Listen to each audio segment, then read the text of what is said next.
భారత సైనికులు వాడుతున్న ఆయుధాల్లో నకిలీలు చొప్పించేందుకు చైనా భారీ కుట్రకు పాల్పడుతుందని సిబిఐ దర్యాప్తులో తేలింది. సరిహద్దుల్లో యుద్ధమేఘాలు కమ్ముకుంటున్న వేళ మేడ్ ఇన్ జర్మనీ పేరిట చైనా ఆయుధ విడిభాగాలు వస్తున్నాయని గుర్తించింది.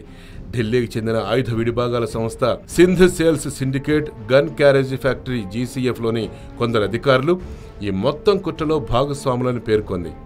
మధ్యప్రదేశ్లోని జీసీఎఫ్లో బోఫర్ శ్రేణి క్షిపణులకు అవసరమైన వైడ్ రేస్ రోలర్ బేరింగ్లు నకిలీవి సరఫరా అవుతున్నాయని గుర్తించిన సిబిఐ జీసీఎఫ్ అధికారులపై ఎఫ్ఐఆర్ దాఖలు చేసింది. చైనా కంపెనీలు కొన్ని సింధ్ సేల్స్ సిండికేట్తో కుదుర్చుకున్న డీల్లో భాగంగా జర్మనీ సంస్థ పేరిట లెటర్ హెడ్స్ తయారు చేసి ఈ రోలర్స్ జర్మనీలో తయారైనట్లు చూపుతున్నారని, ఫోర్జరీ పత్రాల సాయంతో ఏమాత్రం నాణ్యత లేని విడిభాగాల్ని ఆయుధాల్లో వాడుతున్నారని ఆరోపించింది. ఈ విషయాలన్నీ సిబిఐ దర్యాప్తులో బయటకొచ్చి సంచలనం సృష్టిస్తున్నాయి. దీంతో చైనా భారీ కుట్ర బయటపడింది. ఏదో రకంగా భారత ఆర్మీని మానసికంగా దెబ్బతీయాలని, బలహీనం చేయాలని చైనా కుతంత్రాల్ని భారత్ ముందే పసిగట్టింది. ఆ కుట్రను భగ్నం చేసింది. దీనిపై మరింత లోతుగా విచారణ జరుపుతోంది సిబిఐ.